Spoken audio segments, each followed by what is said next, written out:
This book is very much a sort of reported journalist's journey, and early on in that journey, one of the things that I did was I went to a motivational seminar in Texas, which had about 15,000 people in a basketball stadium. A day-long thing called Get Motivated. George Bush was one of the keynote speakers, which I just think is bizarre on its face. Telling people how to be a success. But one of the other main speakers was the founding pastor of the largest church in America, constructed entirely out of glass, which I thought was a great job description. And one of the things that he said was that if we wanted to be successful and happy, all we needed to do was to eliminate the word impossible from our vocabularies. That if you eradicated any possibility of things not working out, if you were absolutely convinced that you would succeed, then you would indeed succeed. I finished this seminar and went home. A few months later, I saw in the news that the largest church in America, built entirely out of glass, had filed for bankruptcy. So obviously a word that he'd forgotten to eliminate. And I think basically that's kind of the opposite of what I'm trying to focus on in the rest of this book.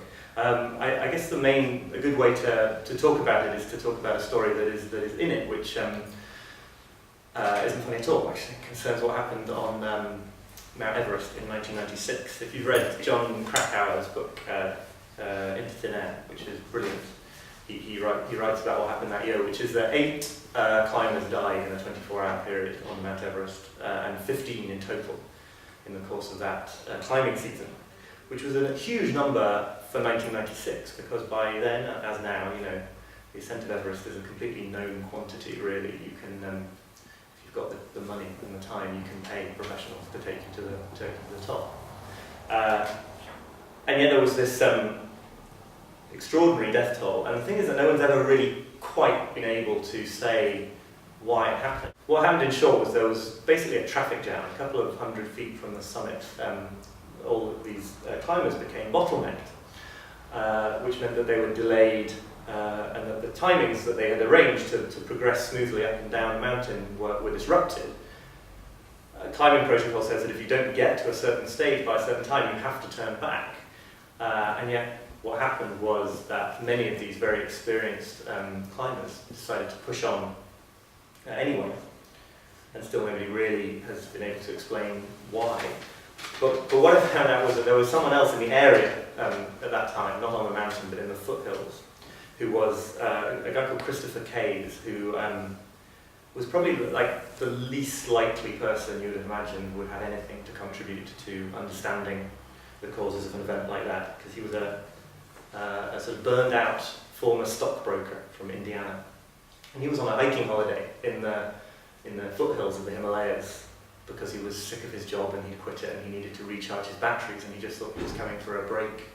But he came at the same time as this event, and the way he told it to me, it completely gripped him and haunted him, as if it had happened to a member of his own family, and he ended up spending years afterwards researching, talking to people in the area, but then going back to America and researching what could happen. And what really chilled him about it, I think, was that it reminded him of something that he had seen happen over and over again in the corporate world that he had become so sick of and had left, which was that some company leader would come up with a big, ambitious, visionary goal for the organisation, commit to it very publicly, get everyone in the organisation, or try to get them really behind the goal, and then slowly evidence would start to creep in that it was a bad goal, that it was an unwise thing for them to be doing, that it could bring them a lot of problems. This would make the chief executive, or whoever it might be, feel uncertain and anxious and worried, which is a natural response.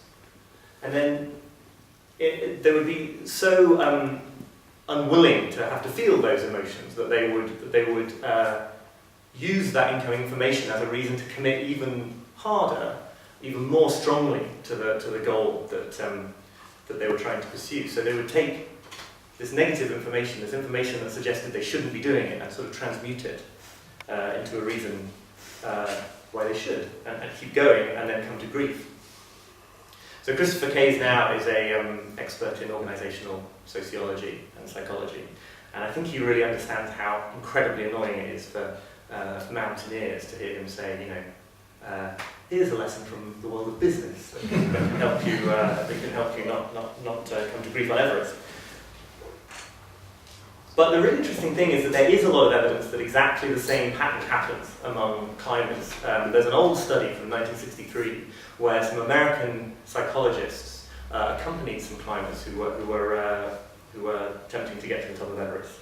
They actually went with them as far as base camp, which was kind of committed and for psychology research. It usually happens in the corridors of universities. And they have these climbers at every stage of the process keep detailed diaries of their experiences and their emotional lives. So a small subgroup of these climbers wanted to try an attempt to descend a route to get to the top of Everest that had never been successfully achieved before, that was much more dangerous than the ones that had. And when their diaries were analysed afterwards, this exact same pattern emerged. Some evidence would come to light that this was maybe not a wise idea, something about weather patterns perhaps, or about the suitability of their climbing equipment for this particular route. They'd feel nervous and worried and insecure and uncertain. That would be evidenced in their journals. And then they would, seemingly as a result, become much, much more committed to the idea of pursuing that particular route. The way Christopher Case talks about it, he argues that the goal had become a part of their identity, so it wasn't just an external project that could succeed or fail. It was who they were, and they couldn't tolerate who they were being so filled with anxiety and uncertainty. So they committed ever harder to the goal. But what I really want to suggest, and is kind of the basic thesis of this book, is that that's actually a glitch with human psychology that accounts for a huge amount of things that we get wrong when it comes to happiness and success, achieving goals, whatever your definition of the good life is, whether it's something to do with climbing mountains or making money, or it's something much more to do with family, romantic love, whatever, that this same dynamic happens. We're so allergic to feeling these feelings and being in these situations of failure, imperfection, uncertainty, anxiety, that we dedicate all our energy to stamping that out.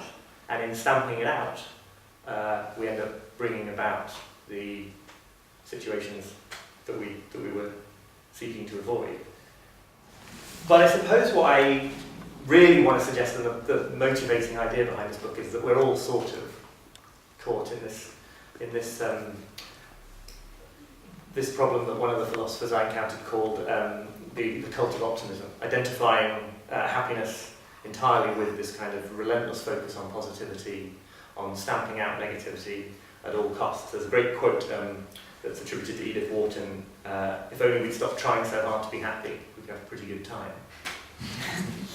I think it's in keeping with the spirit of this imperfection and failure and all these things that it turns out that Edith Wharton didn't say that. A lot of people on the internet think that she did. I'm very glad I discovered that 2 weeks before my book went to the printers. 2 weeks afterwards, which would have been embarrassing.